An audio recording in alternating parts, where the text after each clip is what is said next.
faculty at Nova Southeastern University in Tampa, Florida, in their physical therapy program, where that entire program is delivered in a blended or mostly online environment. And while there, obtained my EDD in educational technology from the University of Florida, and by trade, by background, I'm a physical therapist. Same with my colleague, Mike Emery, who current professional role is also with Rehab Essentials, but prior to that, as you can see listed there, spent a lot of time in PT education in a lot of different roles, from dean to chair to that, and also a lot of wealth of knowledge in terms of on the accreditation side for physical therapy, specifically in CAPTE. So we will move on from there. So the outline of session, really what we want to talk about is navigating the paradigm shift. Again, pitfalls to avoid and solutions, opportunities for online education, assessment, teaching and learning, and assessing psychomotor skills, and then overall lessons learned. And one thing within that, when I was meeting with the group from your university, was saying that at Nova, I used Canvas. So we tried to use a lot of, or I'm going to try to share a lot of examples of using that learning management system and navigating that in terms of the examples that we give. So from there, I am going to go ahead and pass it off to Mike. Hi, all. Thanks for the opportunity to join you here today and to be part of this webinar. So as Tim mentioned, we're going to start by taking a step back and just reminding ourselves about some of the sort of high points of making the paradigm shift from face-to-face to online. And some of these things I'm sure you're aware of, but they pertain as well to the psychomotor domain. So we wanted to reiterate those here. So, I mean, first of all, one of the things that's important for people to keep in mind is that as we move to an online environment, perhaps an asynchronous environment, we're all still there. The students are still there. They haven't disappeared. They're the same people you knew all along. They're comfortable in that environment, sometimes perhaps more than we are. And we need to continue to reinforce that message. The students have already been engaged in learning in a variety of ways outside the classroom, even when your class is a face-to-face class. So this is not as big a leap as some people fear it might be, that the transition to outside the classroom or in an online environment is an environment of learning that is not new to any of us at this point. So the focus really becomes, how do we make the transition from what we used to do face-to-face to what we now do in an online environment, and to think about that both synchronously and asynchronously. And that will be absolutely true as we get to some of the specific conversations about psychomotor learning. Now, the things that make online learning or distance education effective is that we continue to think about it as being learner-centered. And that's sometimes difficult if the format of our classes has in the past been largely a lecture-driven format. That sometimes doesn't engage students as much as we'd like. And so replicating that in an online environment is not necessarily what we're seeking to do. We're looking to make students active participants in whatever we do, and to diminish or to modify our own role to one in which we are the facilitator of the process rather than the keynote of the process. And that sometimes requires some work on our part, particularly in preparation. We're going to talk more about this, but the idea of presence online cannot be understated. The thing that makes online education work is that people feel as though they're engaged. They're engaged with the instructor, they're engaged with the content, they're engaged with each other. So we need to think in this environment about how we sustain that presence as we move forward. And we need to think about, therefore, how we get students to interact, not just with us, but to interact with each other, with the material. And in fact, one of the things that Tim and I frequently talk about with groups that are looking to do online education is to be careful not to make yourself the sole dependent. Make yourself the person that everyone has to go to. We could describe it as the eye of the needle. So you don't want to become the eye of the needle in your course. You want to have other people, students, other instructors, individuals, content, be the engaging components. One of the things that is important in this process is to think about chunking the material in ways that it is digestible in the format of online education. And that sometimes means looking at time blocks or amounts of content that are different than our typical delivery. And we'll talk more about that. So we want to create blocks of education that students can digest easily. Those tend to be much shorter than our typical 75-minute or 90-minute lecture, closer to 20 or 25 minutes in time. And so that may require some continued thought about how you organize or chunk that content. I mentioned teaching presence before, and this is what makes distance education really work. It maintains people's interest and motivation. It assures them that there's someone on the other end of the line, so to speak, and that there is a sense of learning and a growth of confidence over time in that environment. It's important that we encourage students to see that success, to acknowledge that success, and to talk about that success so that they are confident in their abilities to move forward. So think about things like how quickly you plan to respond to students, what kinds of discussion activities you want, the types of feedback you'll be giving people on assignments, and how they might access you. And I really encourage people to publish that information up front. How long do you expect it to be before you get back to students with a question? Can you do questions in a discussion board format? And when will that happen? How will you provide assignments so that the expectations that students have of your teaching presence is clear to them as well as to you? Tim's going to carry on a bit on pitfalls now. Sure. I think even more so of finding out what to do, I find really helpful of what not to do. And please know that, these lists were made by mistakes of my experience, what I've done and the lessons learned. And also just, keeping in mind best practices within distance education, within the distance education and blended learning research as a whole. So first thing, as Mike had mentioned, having a lack of teaching presence. So typically, that comes into play when the students don't know that someone's on the other line. So I'm not going to reread those, but as he mentioned, in terms of, making sure that there's a response time, to student questions and, the accessibility, to the instructor. One thing, and I'm going to mention this a little bit later, that can be really helpful. And, because all the students aren't coming into the, one place at the same time, like they would be in a face-to-face class, of, having those check-ins and having multiple modes of those check-ins, whether it's a video just memo that you record saying, hey guys, pay attention to this for this week. Let me know if you have any questions. This is what we're going to be doing. Just kind of more of an informal check-in using the announcement function. And something that's nice in Canvas is you just click record and it'll record you right there and send them that video message and those types of things. And also hosting virtual office hours via Zoom, saying I'll be available via Zoom during this time to that time. And I'll mention that a little bit later as well. Something else to keep in mind, and I'm sure many of you went through this initially when face-to-face classes were no longer safe or allowable, is knowing that that you don't actually have to build everything at once. I always tell people, really you just have to stay 1 week ahead of the student content. I mean, ideally you'd be a little bit more ahead than that. But as long as you're a week ahead, and I've had many semesters where I was just a week ahead and it worked out fine. So, knowing that you don't have to build everything at once.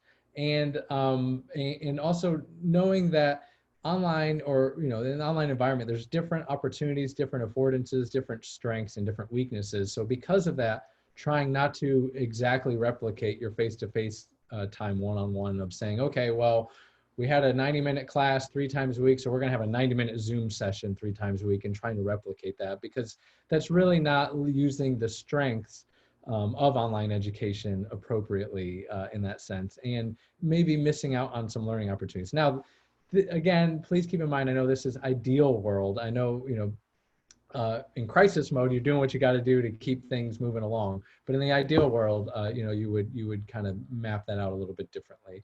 And along with that is lecturing for hours, or thinking that if I have one class session on whatever this topic is, that if I'm going to record something, that's going to be one video. But really thinking within, online education best practices, a video session or something that's pre-recorded should actually not exceed that 15 to 20 minute timeline. I know sometimes that can be a little unrealistic. So I usually push that out and say 25 to 30 should be the absolute maximum upper limit. And again, too much independent work, can be isolating and problematic. And then a term that from my former boss that some of you may know, the director of the DPT program in Tampa for North Southeast University, Mary Blackington, used to say all the time, is the pregnant classroom. So when the students aren't in front of you for that maybe a 90 minute, 2-hour session, the clock ends and they leave the room, and there's only so much you can fit in that time. Well, in the online environment, it's easy to keep adding and adding and adding and adding. So being mindful of that seat time. So not adding, not posting 10 articles for them to read and 10 discussion posts just because you can, but thinking of, well, what's the seat time, and making sure that that classroom doesn't become the pregnant or overstuffed classroom in that sense. Something else to keep in mind is the unclear or muddy instructions. And some of you may have had some experience with this, and I know I did, where I would write out instructions of what I wanted them to do, maybe within the week, whether it was an assignment or their to-do list or those types of things. And then, having students being confused of, well, not understanding what it was that they were supposed to do, or not understanding what the assignment requirements were. So in the online environment, when you are not right in front of them to explain those little questions that come up, making sure that you are painfully clear in what it is you want them to do, how to do it, and what the expectations are. So some of it seems overkill, but more overkill with the instructions, the better. So one way you can think about that is even multiple forms of communication. So oftentimes I would type out, okay, here's your to-do list for the week, and then link within Moodle, give them the links of exactly what they need to click to get to it. Because we really want the students engaged with the content, not spending time trying to find where the content is.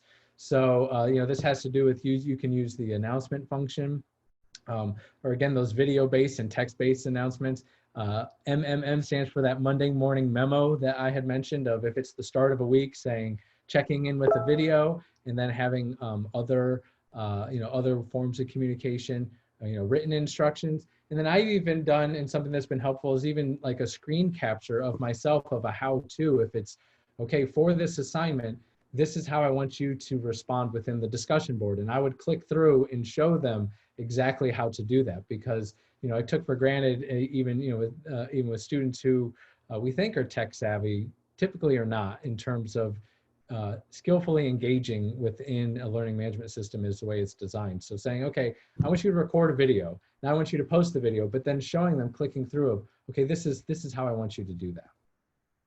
And then another way of thinking of a pitfall, like Mike had mentioned, is being that eye of the needle, that one-way instructor to student communication. So not having everything funnel and filter directly through you, whether it's you may have a short video lecture, but then from there, you may want to think of ways of having the students to collaborate with each other, whether it's, you post some discussion questions and they have a discussion with each other, or specifically with psychomotor skills, having the students sharing videos of themselves performing, and then the students themselves giving each other feedback. So that way, all the feedback doesn't have to go through you. And if you have, 40, 80, 100 students, you're not having to watch the video of every student, but the students are providing each other feedback, and you're kind of monitoring that. And then again, those office hours, and something that can help with that, so it doesn't turn into the students wanting you to reteach everything.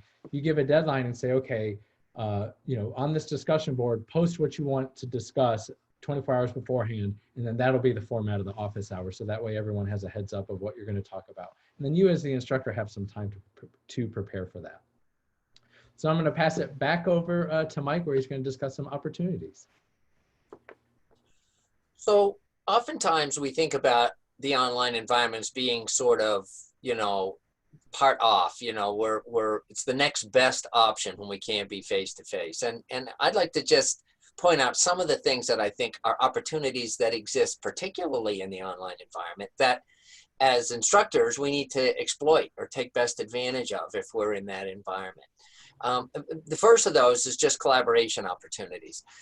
There's lots of ways to get students to interact online, and that's part of this engagement process. So thinking about small groups within the class, posting case studies that can be reviewed on discussion boards, where everybody can see comments, application activities where they're taking the content and using it in a variety of applied ways. And it helps you kind of manage discussion and questions, because you can do that for the group as you monitor what they're doing, rather than continuing to do all these individual one-on-one kind of events. It helps us focus on the learning, not on the medium. So the idea is we're still about the content of the class. We're just using a different tool to get to that. The other thing that it does is it creates a flexibility for students, particularly because we know that some students are daytime people, some are evening people, some are early morning people, and so they get the opportunity to use the class at a time when it works best for them. And it gives them the opportunity of redundancy and a slower pace. They can slow down, they can review, they can go back. One of the exciting things, I think, about the online environment, and this has happened to many instructors and has been talked about some in the literature on online learning, is this idea of emergence of new student leaders. You have people in your class that are always the ones who answer questions in class, who speak up in class, who participate.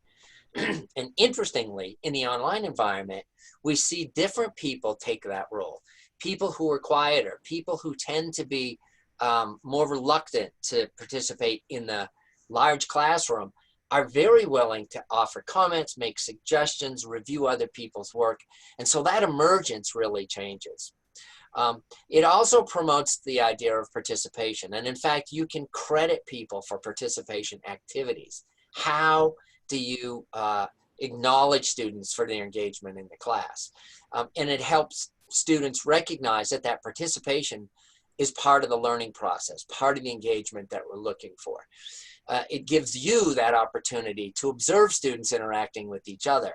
Discussion boards, small groups, application activities are all ways for you to kind of drop in on the student activity or the group and see and watch what's happening and participate if you choose to, but that you're not required to as you proceed with that. There's opportunity for more feedback. There's opportunities for greater documentation.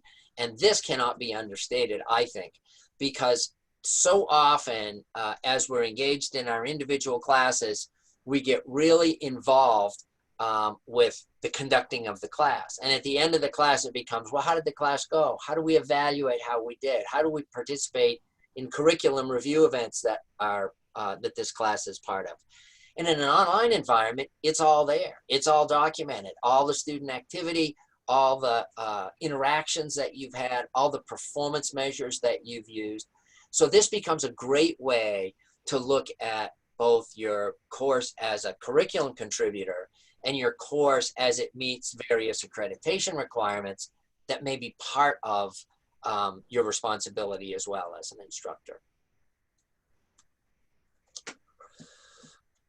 So with those ideas in mind, opportunities, we like to talk a little bit about assessment, how we approach assessment, including the responsibilities that we have for evaluating students, and how we go about building assessment in that online environment.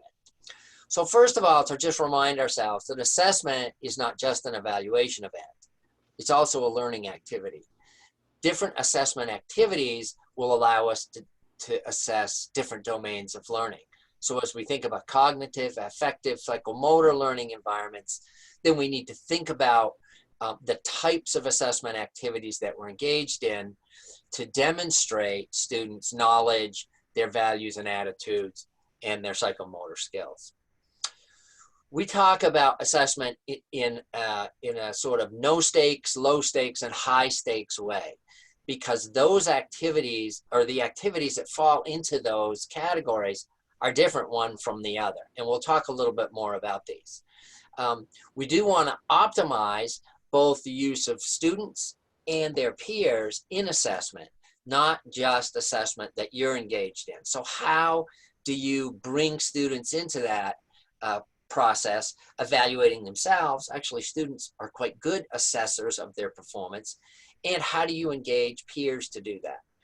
To make those things happen and happen successfully, I would encourage you to think about a couple of things. There may be situations in which simply a pass-fail approach to assessment is all that's needed. So assessment does not need to be more complicated than that.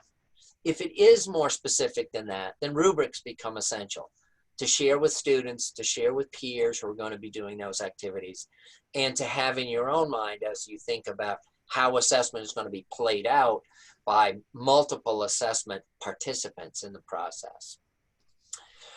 As Tim mentioned already, clarity of instructions around assessment is the key. Be sure that you've talked about the time limits, about the resources that they can and cannot use, about how they may or may not be able to collaborate, and how these instructions or guidelines around assessment mesh with your academic integrity policies. What are the rules, and under what circumstances are students expected to perform in assessment activities? And we'll look at some examples as we move on here. So first of all, think about assessment as continuous, not just as an event. So assessment happens all the time, and we can do simple, easy, short activities that are assessment activities, and we can certainly do more involved, complex, and difficult assessment activities. This is a place where, and we hear this lots of times from instructional development folks, but assessment really needs to be related to our learning objectives, the activities that we use to achieve that learning, and how it meets our expected outcomes.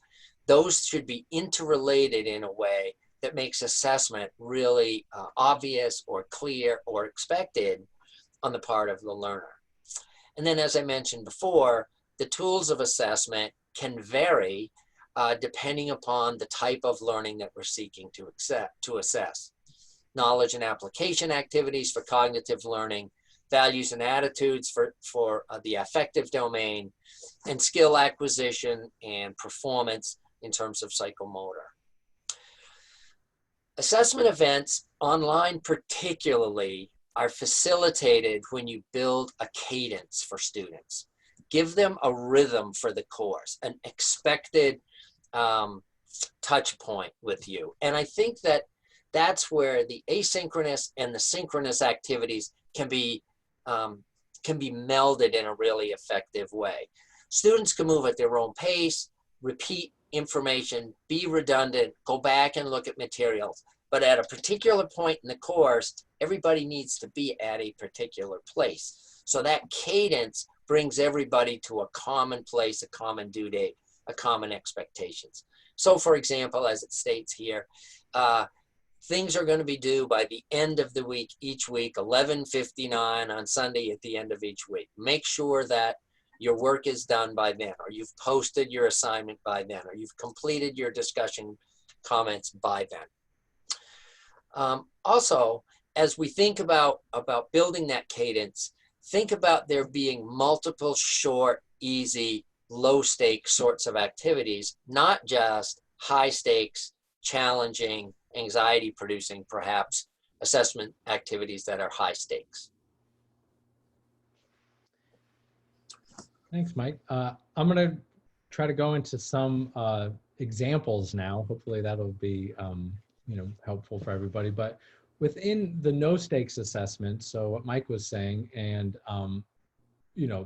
letting the students know of what the goal of these are. So really, they're valuable as the learning tool. It can really help making sure that they're staying on track, and then you can monitor the progress. So some examples could be open book activities, polling, online gaming, even some discussion board activities. So for example, of just having the students making sure that they are, I want you to post a video of you performing a skill. Your video has to be under 2 minutes long, and I want you to put that onto the discussion board. And then within that group, having, dividing the class up into groups, and then having that group, helping each other out with that. Again, another thing, it could be no or low stakes. So when we say that, I think about the weighting. So in my classes, what I've done is have, I might have had 12 different discussion boards, and each discussion board is worth half a percentage. So very low stakes, but the students still pay attention, especially if they know the why, that it's not busy work. It's meant for everybody to get feedback. It's meant for all of these things. So again, building confidence in their ability to perform skills. And some examples with that include even self-assessment. So the students, I've even had them, post a video, but then their assignment was, I want you to send me a reflection on what you did well, what you could have done better. What did you learn by watching your video? So you really have that opportunity of where in a normal lab or class, they may not have the opportunity to see themselves perform a skill. But if they are filming themselves at home performing it, and then the assignment is for them to have a reflection, and really with these low stakes, it could just be a complete or incomplete. I know Canvas has a really nice thing when you're building an assignment, you could say complete or incomplete, and then all you're doing for grading is just checking, yes, did they do it? Did they put in some effort? So that way it's more of that check-in versus this really intensive grading opportunity. Also the weekly quizzes, a lot of times I would use that. So the quizzing function within Canvas is really nice. And I would build those more of, and I'm sure a lot of us have even heard this, whether we're talking about psychomotor skills or cognitive skills, of, is there a study guide? Can you give us a study guide for the quiz, or can you give us a study guide for the, for the skills check? And a lot of times I'd use those quizzes as a study guide of building in questions for them to review the material in a way that they could, making sure that they understand the material, embedding even videos within those quizzes.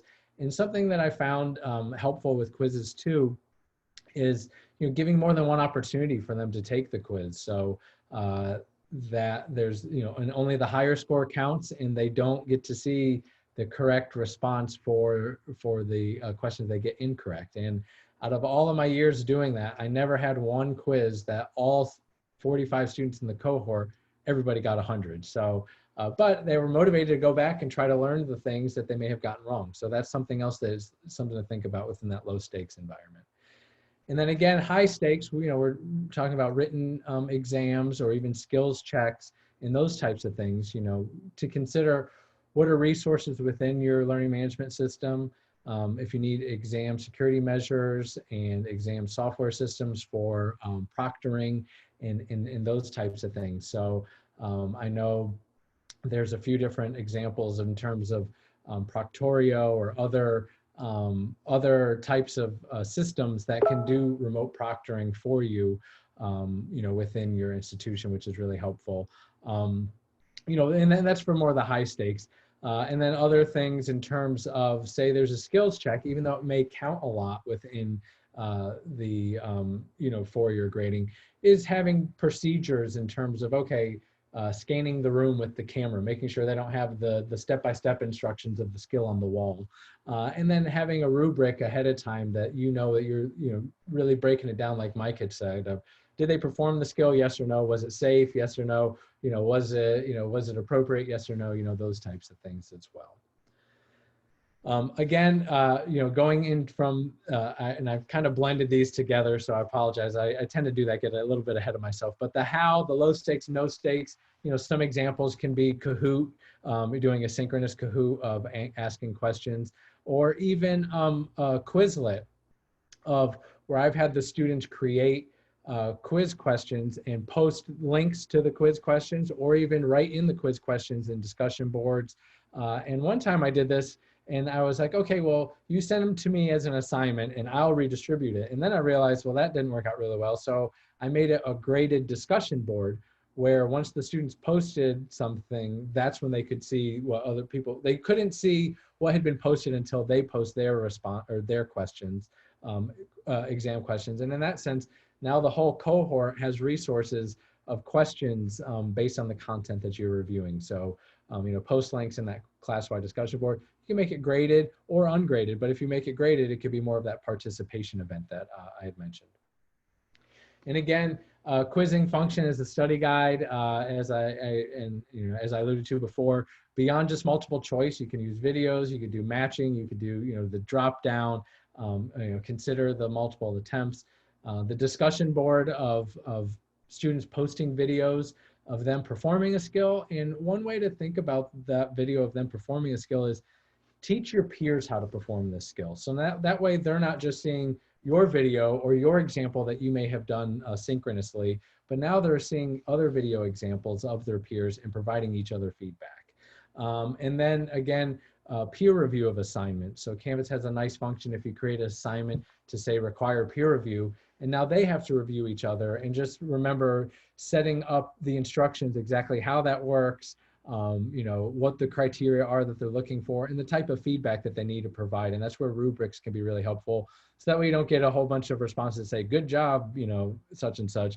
It's more of giving them each other substantive feedback in that sense. And then again, within Canvas, doing even individual or small group assignments. I've had have students make decision trees or flow charts of, okay, you need to perform, an example could be you need to perform ultrasound on a patient, or some type of procedure. What goes in your clinical decision making? And I want you to make a chart of what your clinical decision, or maybe even almost an algorithm or a decision tree of what are your settings, what are your parameters, how are you gonna make that decision? So in the sense, if you think about psychomotor skills, there's such a large cognitive piece of it that goes into that clinical decision making that doesn't really require that example of showing the hands-on skill, but maybe breaking out, like Mike had mentioned, the cognitive piece of it, and then having, using maybe, those asynchronous videos where they have 3 minutes to explain their decision tree and they can share their screen and talk about it. I've had students, talk on a whiteboard and show people in that sense, in that way. Something else that works really well is voice thread. So Canvas has that ability when you want to record, they can record just a voice. So I've posted a little case snippet of a patient asking a student a question. And instead, again, of seeing them perform that skill, you obviously could do that, but them recording a 90-second voice thread of how are you going to respond to that patient using layman's terms, and how, they're going to educate, or how are they going to explain, what this skill is, or how are they going to explain what that patient question is, and just using voice threads. So a lot of times I tell the students that I don't need to see you, I just need to hear you. And I would just listen to it to make sure that they were following the instructions, but it wasn't this really high stakes example of assessment, but kind of help give them that cadence. And then the reflections, as I've talked about, whether it's reflecting on their performance or reflecting on other videos. And then again, on the faculty side, well, how do you manage all of that? So you can give some typed feedback.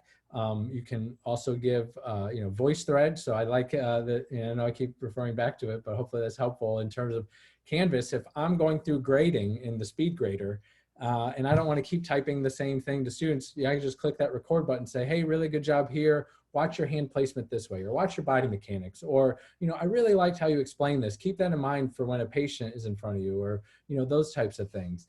Something else that could be really helpful is even posting answer keys. So say you have a low stakes, and I'll give this example, and I think it's later on, of I'll post a video of myself performing something incorrectly, and I just want the students to post, respond to me in terms of what was incorrect, how do you fix it? And I just went through grading to see, did they do it or not, yes or no, and they got credit for complete or incomplete. I didn't look whether they were actually correct. I posted an answer key after the due date and told them to self-assess. And then with any of these, something that I think is really important beyond the individual feedback is sometimes I wouldn't give any individual feedback, but I would take a look at the whole cohort, take a look at the whole class, or take a look of a sample of them, and then give some summative feedback to the class via the announcement function in terms of, hey guys, for this assignment, you guys did a really good job. Here's some things that I saw common. Here's some mistakes that I saw. Here's some things to keep in mind, and then moving on. So you can type that out. You could do a voice thread, or even do a video. And I would recommend using a variety of those as well. And then finally, you know, I know I've alluded to a lot of this already, but again, with the psychomotor skills, facilitating that learning and practice, obviously, starting out with a video example of that kind of that gold standard of how to perform the skill. It could be from you, it could be from a publisher. And then again, encouraging practice cognitively and hands-on. So cognitively, having the students make study guides and break down those skills. I've even told students of, well, in terms of, you know, practicing psychomotor skills, I'm not there with you in the lab, you know, to do this, but a lot of times you're practicing outside of the lab anyway. And think about, you know, verbalizing the skills. So I want you to practice just what are the steps of the skills and breaking that down. And what I alluded to before, those catch me if you can videos. So they have to watch a video of something incorrectly, think through what's wrong and how do I fix it. And then again, you know, switching over to the hands-on, you know, practicing with others if possible. And I know in our current pandemic that may not be possible. And we've had students successfully, you know, tell me that they've practiced with stuffed animals, they've practiced with imaginary friend, they've done that visualization, they've done, you know, just as a makeshift mannequin to go through the steps of performing that skill. And a lot of these, you know, I've already mentioned in terms of a collaborative check-in of creating a discussion board of them making a video in small groups, having them teach others the skills, and even if they're not performing the skill, verbalizing it and mirroring the skill. This is how you would do this.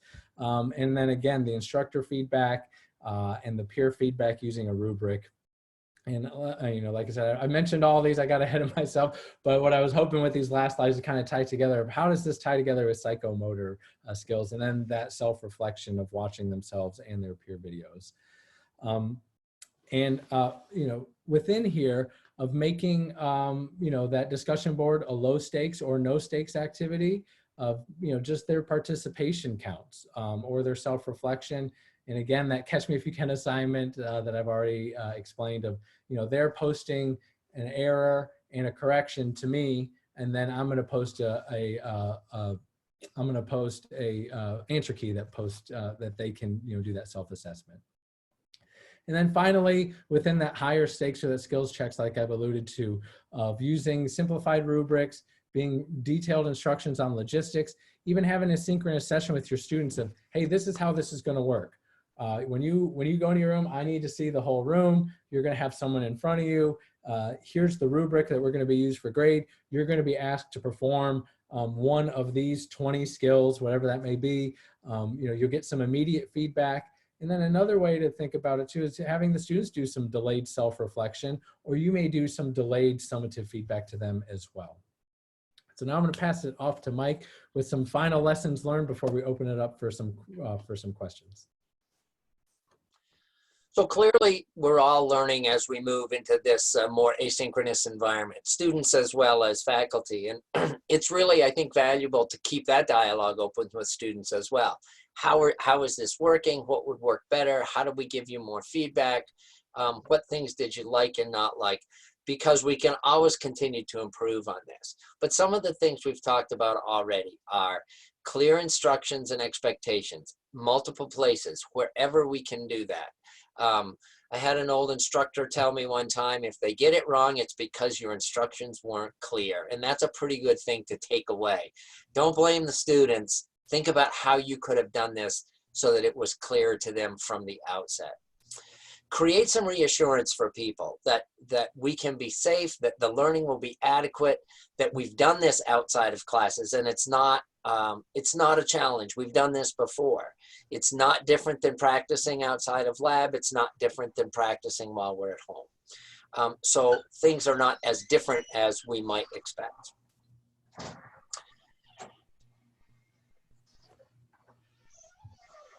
Students will have the opportunity to create feedback and to correct the errors as they move forward. So they've done that all along, and they've continued to do that in this environment. So don't worry if students are making mistakes or needing to correct. Let them have the opportunity to do that, and let them become the assessors of their performance. More times than not, they're going to be harder on themselves than you might be in terms of what they expect of themselves. Let feedback be as often as instantaneous as it can. Now, that's not always easy in a big class. So think about those ways in which you do not become the eye of the needle. How do you make feedback happen and don't make it happen exclusively from you? Can the students give themselves feedback? Can they view a videotape that they've recorded? Can they watch a peer and give a peer feedback? All of those become learning activities. And preparation for synchronous group activities is really important. So at those points where you come back together as a group, whether it's online or otherwise, those synchronous events, those are ones that need to be thought about carefully and planned well, so that that short amount of time is not used on things that could be happening asynchronously, but are really necessitate the group interacting together. Finally, the online environment lends itself to a number of things, and we should think about how we take best advantage of these. There's opportunities for more repetition and practice, both in terms of cognitive and psychomotor activities, as Tim's talked about. There are more activities for peer teaching and collaboration, and this is a great learning tool, both for the learner and for the peer who plays that teaching role. And there's more opportunities for feedback generally, both in terms of verbal feedback, but also documented feedback, which, as I mentioned before, becomes really valuable as you think about documenting student performance, documenting the success of the course, or documenting learning outcomes for reasons like program accreditation. So all of these things help us to take best advantage of the online environment and perhaps accomplish things that we might not accomplish even as well in the face-to-face environment. At this point, Jordan has been helping us coordinate and plan for the questions that we have, and I look forward to other comments, questions, and discussion that you all might have about these topics. Yes, great. And there's the contact information. These guys, they're so wonderful. They worked with us so quickly, and you guys had only had maybe 2 weeks to work with us and put this all together, and they're so willing to just be helpers right now for everybody in this profession. We definitely have some questions, and if you guys want to keep tossing in those questions, keep letting us hear from you all.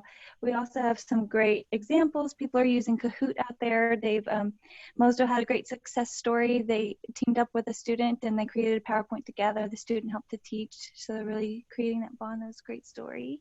Thanks for sharing those stories, you guys. So we do have questions. We also had kind of some themes that we wanted to dive deeper in on.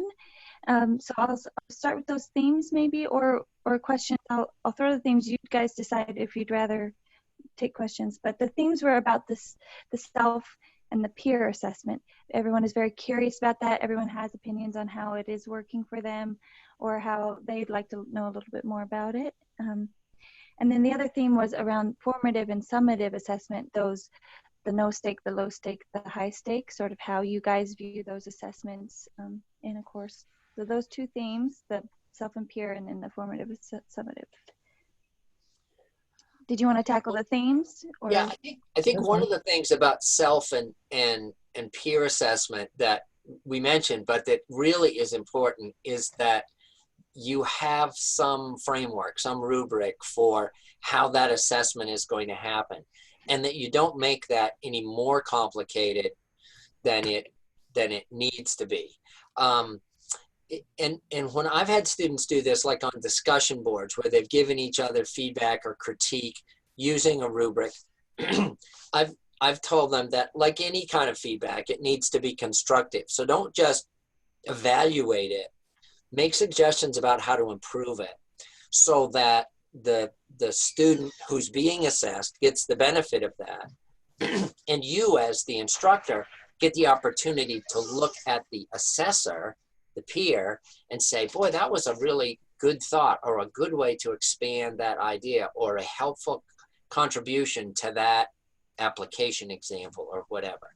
So think about rubrics, think about asking people to provide feedback that improves, enhances the product, whatever is being assessed.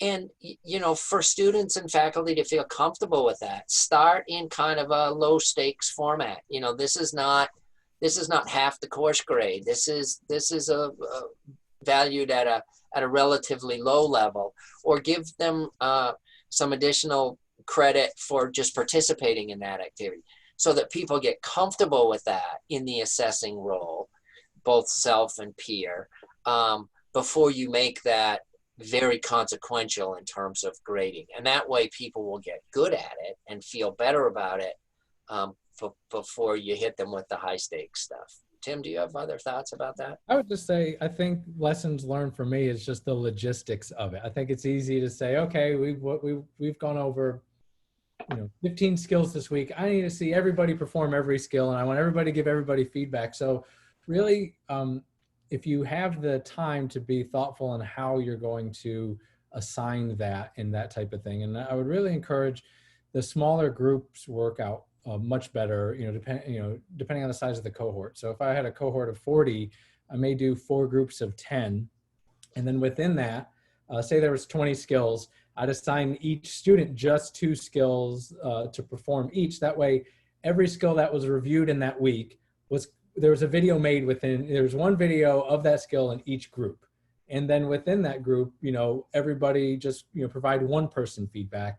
And I say that just in terms of, being mindful of the students' time, just because them practicing the skills on their own is very different than them creating a video and turning that in. And that can turn into a lot more time. So for instance, for a 90-second video of a student teaching someone a skill, they may have practiced that 20 times to get it in that time frame and that type of thing. And you wouldn't want that for every skill. I mean, you would hope they're practicing that much for every skill, but you got to be mindful of the seat time in terms of, well, now your 4 credit hour course just turned into an 8 credit hour course because you want everybody to perform a video. So I would just, like I said, encourage the smaller groups, and maybe even just assign one video to one student, each week, or that type of thing. And I think for each of those, you don't always have to do the peer feedback and the self-reflection. You could kind of alternate it, like one week of, okay, now we're going to give each other peer feedback.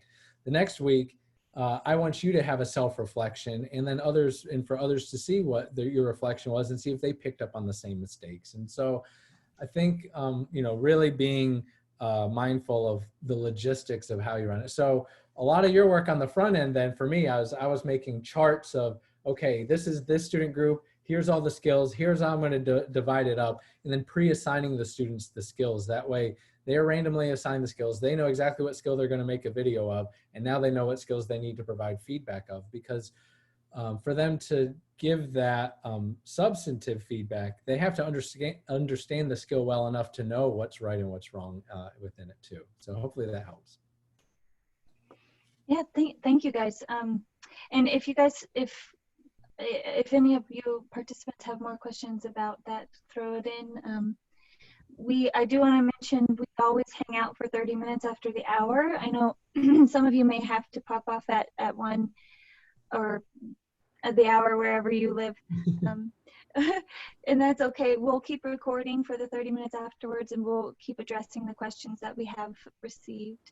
And thank you guys for being willing to hang out with us after the hour as well. So, in relation to the peer assessment, we did have a question that was, and I think maybe you're mentioning it, a lot of the prep work really saves you time in the end, as being that educator who has to go in and kind of review the feedback and give feedback to the feedback, maybe, or to grade the feedback. So maybe a little bit of that closing the loop part, how you manage the time there, and maybe lessons learned there, and how many, you've got 130 students, how do you manage the time of giving feedback? Right. Yeah, that's a really good point, especially with that. One thing that's really nice within that's why I think it's helpful to have those group, the discussion boards broken down into groups, and in Canvas using the graded discussion board function. So making it graded in the sense that you may just have like 1 percentage point tied to some assignment for it. But something that's nice is I would actually look at, look at it through speed grader. So that way, for whatever the student, if I knew that my requirement was they had one video and they had to provide one, feedback, for the sense of that, I just need to make sure that they did their job. In SpeedGrader, it would show me, did they post something and did they respond to something? I could see exactly those things, and I may not, pour over it for a long time. It was just more of, did they do what they were supposed to do? Did they participate? And it was more, so I think with some of those, thinking of it more of a participation event than a really in-depth feedback event can be helpful.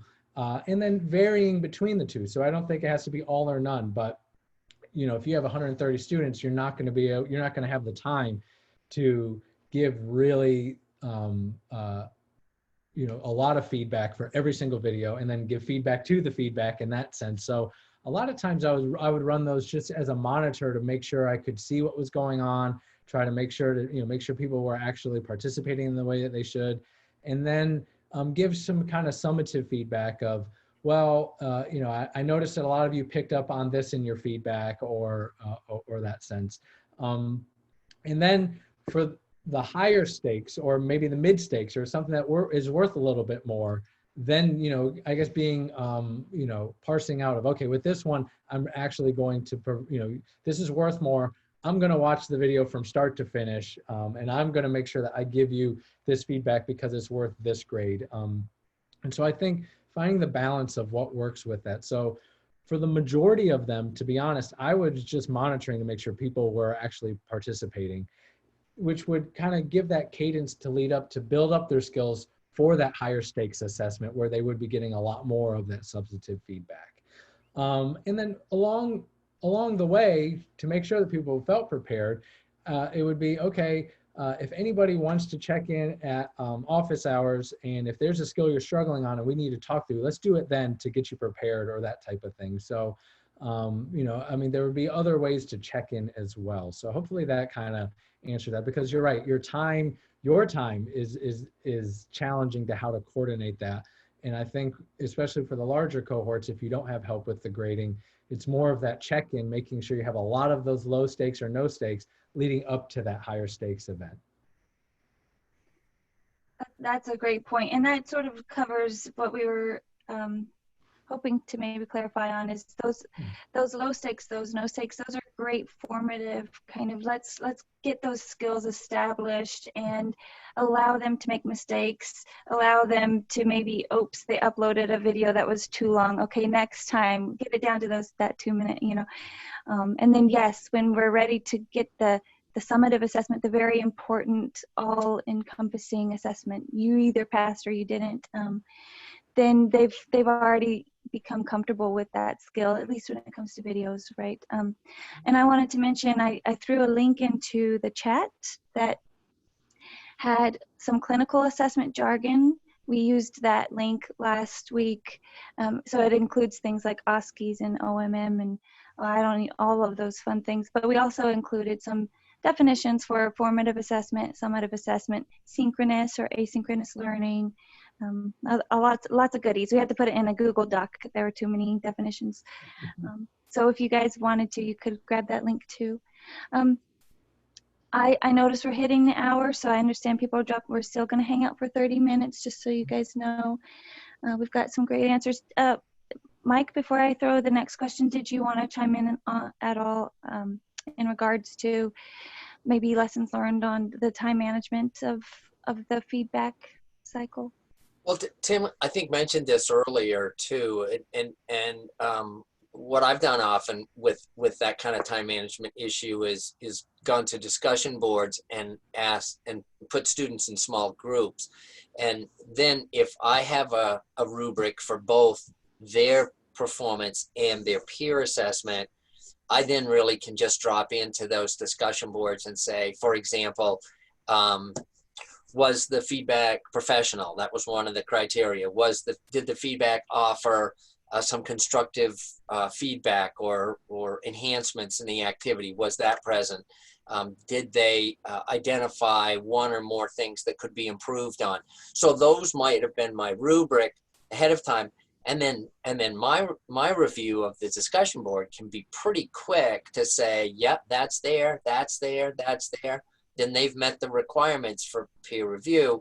And I mean, literally taking less than a minute to review someone's discussion board posts in their group.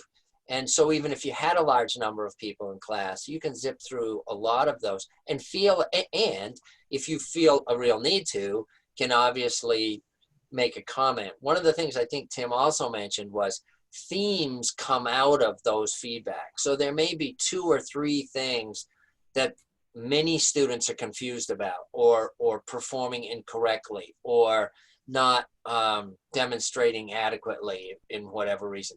And that gives you an opportunity in that forum not to respond to each student, but to say, we're going to do office hours, or I'm going to post in the discussion board 3 or 4 themes that I'd like to see improved, and here's how they need to be improved. Here are the mistakes people were making, so that the assessment becomes, or the feedback on assessment becomes more group-like than individual, which again will help you with large class sizes and those sorts of interactive assessment activities.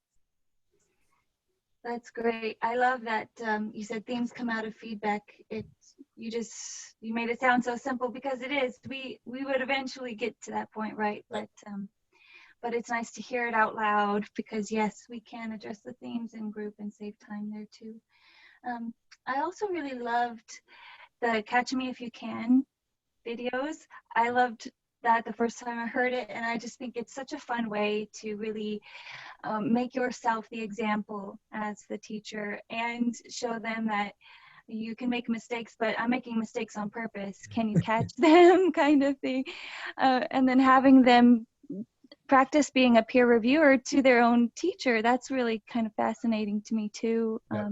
And I would just say, as an instructor of, and many of you have probably experienced this, it's a lot easier to make videos of screwing things up than it is trying to make that gold standard video. So oftentimes I would use the outside resources for the publishers who spent hundreds of thousands of dollars to make these videos of these skills, and then I would just spend using propping up my my smartphone and uploading to YouTube, spend an hour making 20 different videos of making mistakes. So I think sometimes that was a lot more fun and a lot easier just to make a video of making the mistakes versus I'm sure many of you experienced when you try to make the video with no mistakes, how many times and how many takes that makes. So yeah.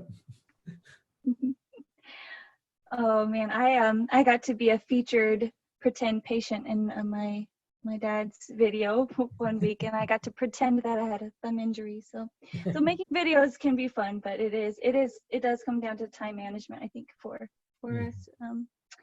So then I guess a next question I thought was pretty fun and interesting, and I'd love to hear people chime in too on that. I want to mention people are chiming in about rubrics. I asked if anybody had a rubric they felt like it was a great tool that they use, if they would feel comfortable sharing that. If anybody else has a rubric, go ahead and chat that to us too. But we do have a couple people chiming in on rubrics. So the next question, I just think it's a fun question because I feel like it does change every year with our new students. But I had a question about attention span. What do you think is kind of a general attention span for students? And then what would be that maximum time frame? And I know you did touch on that, but maybe we could just address that. What's your experience with attention span? Well, I would just say, best practices that's been studied within, education literature for, the asynchronous, especially for asynchronous videos. So if you're going to record a lecture, whether it's a voiceover PowerPoint or screen capture or that type of thing, trying to keep that under 20 minutes is ideal, and closer to 15. So if previously you lectured on something, for an hour, trying to find ways to break that up maybe into 3 20-minute segments or videos, or, you know, for 15-minute areas as well. So if it's something pre-recorded, it's best to do that, you know, to kind of have that in mind of, you know, much smaller chunks of time, you know, for that. The only thing I'd add to that too, Tim, is that if you've not done much recording of your coursework and are thinking about moving face-to-face into a recorded or online format, you'll probably be surprised at how much content you can put in 18 or 20 minutes. In class, you oftentimes end up, you know, telling a story, having an aside, someone asks a question, there's an interruption of one sort or another. When you're simply speaking to the camera, you just deliver content pretty continuously. And that 18 or 20 minutes then becomes really dense in terms of content. So don't be surprised that you can put more than what would have been 20 minutes in class into an 18 or 20 minute recorded lecture.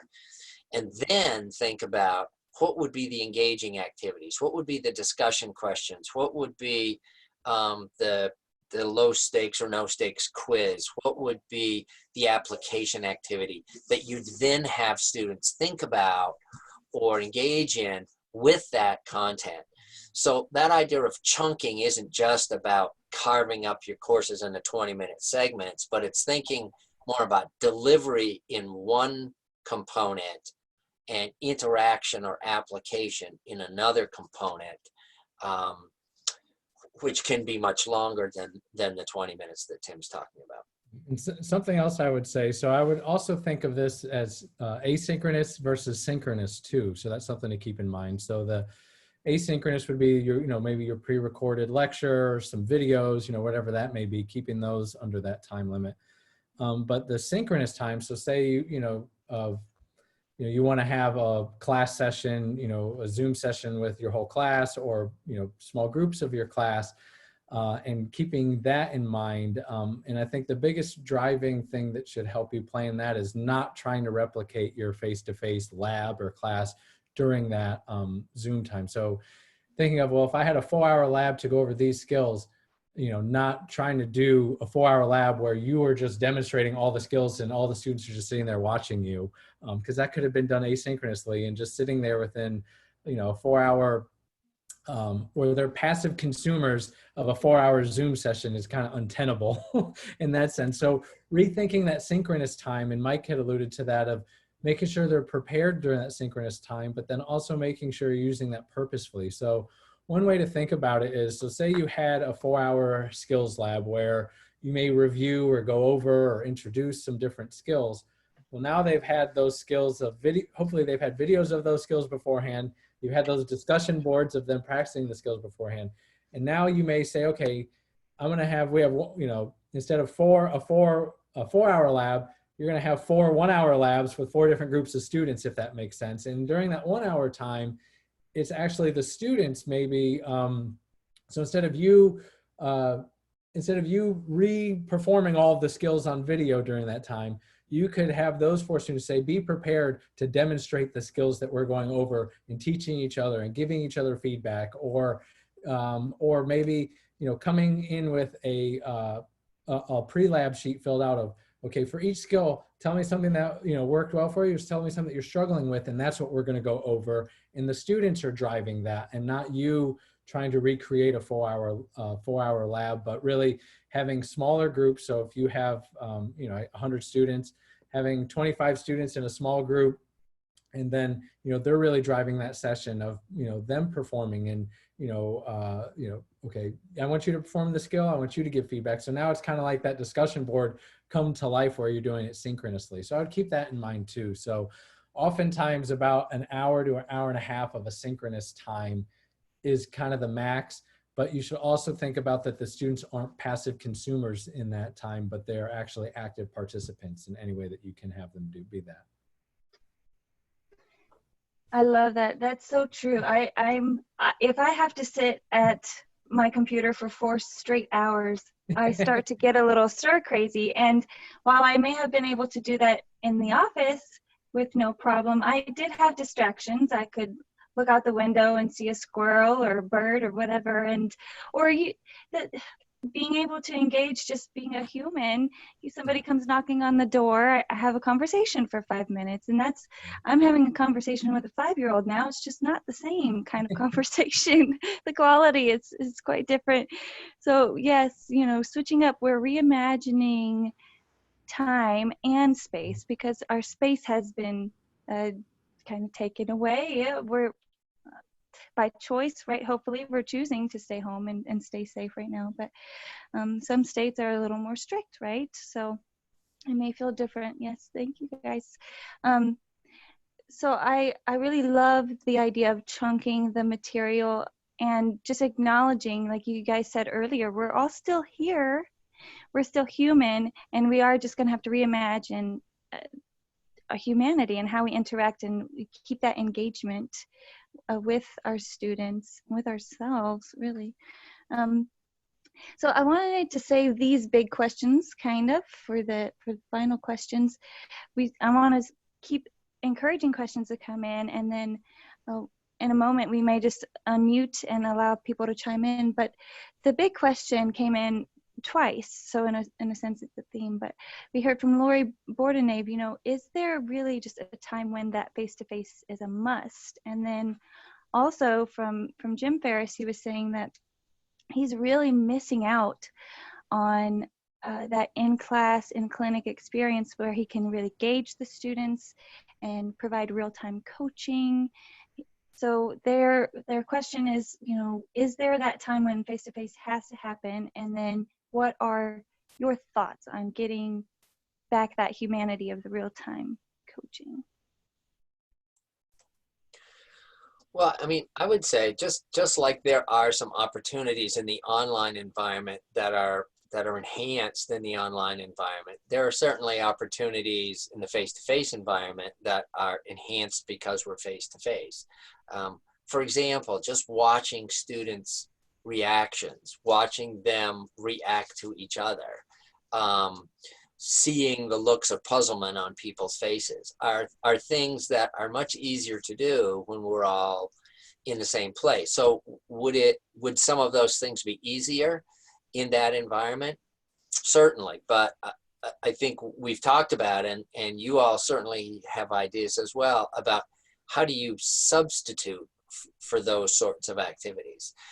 To me, the necessity of face-to-face may actually come down to things like OSCE exams, where people have to do multi-step cognitive, affective, and psychomotor blended competency performances that require that they kind of integrate those things together. And if you think about it, those are enormously time-consuming activities anyway. We typically evaluate students one at a time. It may be several time periods or one very long time period. Students may be doing work in between those time periods to prepare for the next step. You know, and so we may be able to return to those things sooner than we think anyway. So, you know, I think that there are certainly things that we enjoy, things that we're comfortable with in the face-to-face environment. Many of those we can replicate. For those that we can't, or for those opportunities that require us to do sort of a high stakes, multifaceted kind of an assessment, I think those tend to be quite individualized and quite time dense, and therefore things that we use very carefully in our assessment processes anyway. We don't do those every week. We do those perhaps at the end of a semester. And so we may have the opportunity to return to that or to defer those activities until a point that we can return to those, you know, one at a time or small groups of students at a time kind of activities. That would be my thought on that. Yeah, I definitely agree. I think, you know, those higher stakes simulation or, you know, really complex, you know, OSCE events or those types of things just may not be possible in the online environment to, to do. But I would say, you know, in kind of maybe rethinking of, in terms of maybe skills check events that can lead up to, you know, making sure that those skills are all there. And then when you're able to do it face to face, you know, having that bigger event. So I guess not avoiding doing some of these things online just because it hasn't been done before, in terms of like a skills check that eventually will lead up to a bigger assessment like an OSCE event. So, you know, one way to think about that is even using, you know, breakout rooms for the students where, you know, in one room with one evaluator, they have to perform these 3 skills, you know, and then the next room, they may have to do some oral reasoning of that clinical decision making. And then the other one, or at the end, then they have to do some documentation of what they've done or that type of thing. So really, I guess maybe rethinking of how can these bigger assessments that, you know, need to be done face to face, can you break some of those skills out? And that way the students are still being assessed on it and going through those types of things and have the ability to put it all together, you know, when face to face is possible. So I think making sure that there's some, you know, building blocks and check marks along the way, and not just, I guess, kind of kicking the can down the road thinking of, well, we'll just have them study this, and when they get together, they'll be able to pull it all together. But really having, you know, broken down events where they are kind of doing that, pulling it together in little incremental steps. But to that point, you know, you're exactly right. There are some things that you may not be able to do exactly, or may not just be possible in the online environment. So maybe thinking of breaking it down a little bit differently, and not as a replacement, but just making sure the students are staying on track as well. Yeah, and I would just pull up something else you guys mentioned in your presentation, is that evaluations are not, oh, it was so good. Assessment is not just an evaluation, but it's also a learning activity. And the ways we're so used to learning and interacting in the classroom, turning it into that evaluation and assessment of sorts, giving them the low stake, the no stakes. So it's still that classroom experience, but yeah, it's now it's online. And now this documented assessment, which you maybe didn't document before, all of the great things that we were doing in the classroom, all the ways we were assessing and teaching.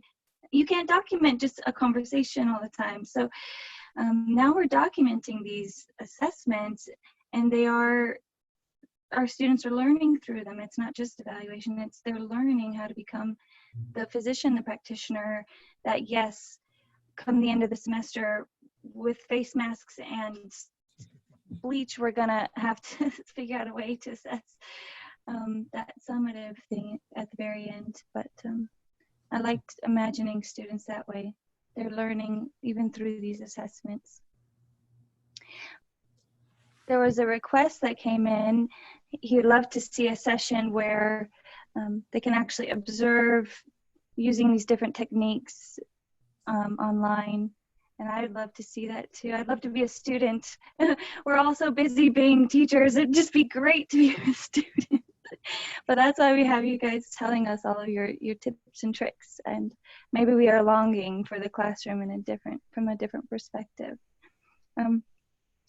I was going to ask, since a lot of people have had to hop off, it wouldn't be completely wild if anyone wanted to unmute themselves, chime in, let us hear from you. We still have our lovely featured speakers for the next 12 minutes. So if you want to, go ahead, unmute, give a thought, a question, a comment.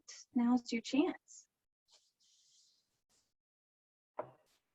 I've got a question, and I preface this by saying I'm very much a novice at all this. And then at the dental school, we've just had to come up with a curriculum where we put together these 2-hour classes, and they're working very well, but they're synchronous classes. So these are big chunks of time, and I'm intrigued by the breakout rooms. I haven't tried that yet. I haven't had to teach too many of them, but that would be a good way to break things up, I'm sure.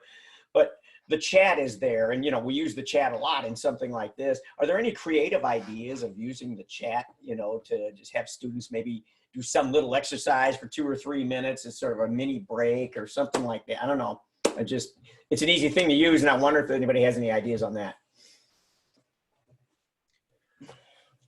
one of the things that we decided not to do in this presentation, but kind of lends itself to that is polling types of activities. So as you're moving through content, you know, to put a question out to people, or to ask an opinion, or to ask people to choose among, you know, multiple choices or that sort of thing, as a way of engaging students, but also as a way of kind of monitoring the progress that they're making. You know, there's lots of little tools that people are familiar with in a face-to-face classroom. You know, the 2-minute quiz, the muddy point document, that sort of thing, where faculty would say, you know, something that we talked about today that you're confused about, write it on a slip of paper and leave it on the corner of my desk on your way out. And there's, you know, a half a dozen or a dozen, and in those there are themes. And so next class becomes, well, there were 3 things that a bunch of you were confused about. Let's go back to this, or let's use a different example, or whatever. So those are face-to-face techniques, but those could just as easily be done online. And I would think a chat or a discussion board would be a great place to do that, to have people throw out a point of confusion or ask a question, and then for the instructor to kind of pool those and come up with then some kind of circle back activities at the next session, or if it's asynchronous, you know, in the next set of presentations that you put together. But certainly chat would lend itself to that as well, and it would be in real time. Yeah, and I think the poll question too, of prepare those ahead of time, of thinking, okay, in this chunk, Right. we're going over this content. What are some questions that I can kind of assess comprehension and see where it lands, and then you may be able to find themes of, wow, you know, they really didn't understand this part of it, or it may even be a clinical application question of kind of tying that concept together, or even preparing them for the next session too, of, hey, you know, this is how this is going to come together. So yeah. Yeah, you know, I had a faculty member in my physical therapy department some years ago who used to say that because she had taught this content area for a number of years, she would say, I know where the confusion is going to be. I know the points that students are going to struggle with and stumble over. So we could certainly target, and you do too. So you could certainly target those questions or those polling activities around the things that you know are the concepts that people struggle with in your course, and anticipate that and take the group there as a way of kind of circling back or being redundant, intentionally redundant with that content. Thank you. Hey, Tim and Mike, thank you, by the way, for being here and for doing this. And we're really happy. I'm one of the PT faculty, so I feel like you're my people. So I guess one of the things that I think we've been struggling with in PT is this idea of not doing skills checks in real time. And it sounds like you are both, and maybe this is a misassessment on my part or a misjudgment on my part, you're both of the opinion that there's ways to do those skill checks in an online format, and that then you can leave the face-to-face component as more of a practical experience where they're actually applying it within a patient case scenario and those kind of things. So can you, maybe you talked about it being videotaped, maybe I'm just still having a hard time wrapping my head around it. So if you can maybe give some more examples, that might be helpful to me.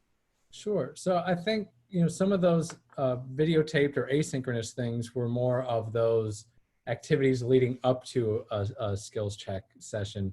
But typically, and they've been done, you could do skills check where it's synchronous and live in the sense of, you know, you have, you know, someone assessing, you know, you usually on, you know, half of your screen, you probably have, you know, Zoom up. On the other half of the screen, you could have your rubric up in Canvas so you can click through and type as they're performing it. But, you know, doing that, you know, perhaps this, you know, doing that synchronously. So I think those other ones of, you know, post a video, let's give feedback, make sure it's under this time limit and that type of thing. Those are kind of those check-ins leading up to the graded or the higher stakes event. And you can do that, yeah, definitely synchronously via Zoom, where, you know, if you have, say you have 4 graders and yourself, so you kind of have those 5 breakout rooms where the student, you know, ends up one-on-one with a grader. They perform a skill with someone that's there with them as best they can, you know, and that's why it's good to kind of go over the ground rules of, you know, if you have to use your couch instead of a plinth, that's okay. You know, we're not grading you on what equipment you have, we're grading you on this, this, and this. And then having those within that, you know, making sure of, okay, can you just take your laptop and show me the room, so that way you know that the skills, like the list of this, or there's not a video of the skills playing on a TV in the background, or those types of things. So you're trying to keep it as secure as possible in that sense. And then making sure the practice leading up to that they have that rubric ahead of time to know how they're going to be graded, what, you know, what is it you're looking for within there. And then right immediately after that, grader giving them some verbal feedback, you know, there's probably some typed feedback. And then another thing the students could do is even as part of that, do some self-reflection. Or if you wanted to grade something of, okay, now I want you to document that, so you can tie something else within it as well. So they can do that afterwards. They don't have to do it live as well. So does that kind of help in terms of the build up to it and kind of how you would do it, or those types of things? It's not easy. I was going to say, I think it's hard to imagine doing it until you've done it once. Yeah. And kind of seen what works for you, what works. Yeah. So yeah, I'm probably still having, you know, trying to wrap my head around it. One thing to think about is having like an open lab session where you practice it. Like, you know, say, okay, you know, and just, and that way the students, you know, they can practice it and not have that anxiety either of, this is how it's going to work.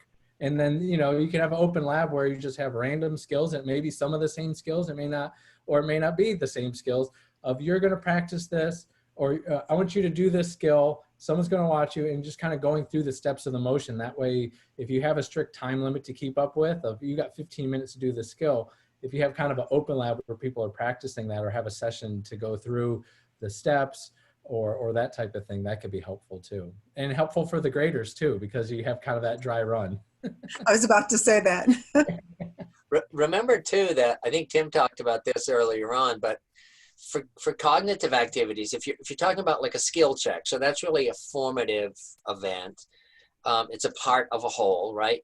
So the psychomotor learning sequence begins with several cognitive steps, and those cognitive steps can still happen quite easily online. You know, it's things like describing the steps of the activity, or identifying the safety concerns that would be part of this, or talk about how you would position yourself to do this correctly. Those are all things that could be questions and answers or descriptions that students would do even before they demonstrated the skill. And in fact, you know, I would say what frustrates us oftentimes as faculty of psychomotor learning environments is that students come to that psychomotor lab having not done much of the cognitive stuff, that they haven't even thought about, you know, what are the steps of the transfer that I'm going to do? Or what are the safety concerns of this? Or what are the instructions that have to go with this? They haven't even thought about that. So then they attempt to do it, and, you know, it doesn't go well, no big surprise. But if we emphasize the sort of the cognitive learning that precedes the performance of the skill, then the performance event becomes better, and you can assess it more efficiently. That's maybe where you spend the time having them do a sample of videos, or as Tim talked about before, different students doing different videos and then reviewing each other so that they get a chance to see them all. But take advantage of those pre-psychomotor steps in the learning process, because those, I think, are more easily done in the online environment. I completely agree. We are coming up to the time, so I want to be respectful of our featured speakers and everybody else who hung out. If you have any remaining thoughts, toss them into the chat, because we will hold on to them and we'll address them, and we'll send them to our speakers as well, so they can kind of see what the chat was doing while they were talking. I promise the chat behaved. We kept parallel discussion after we got all of the Trek and the Star Wars out of our systems. I thank you guys so much. I have so much hope for our students and our faculty right now because they're doing great things and they are being risky and they're daring to do videos and beyond. So I'm pretty proud, and it was really great to hear that we have a fellow Canvas survivors out there. We're not the only ones trying to navigate Canvas right now, let alone Zoom and Kahoot and all of the other fun things. So thank you guys so much. Any remaining thoughts anybody want to call out before we say goodbye? Jordan, I just wanted to say thanks for your organization of this. It really was, it was really great. I really appreciate it. And want to take an opportunity to say hi to Jim. Great to see you, Jim, and look forward to seeing you somewhere soon.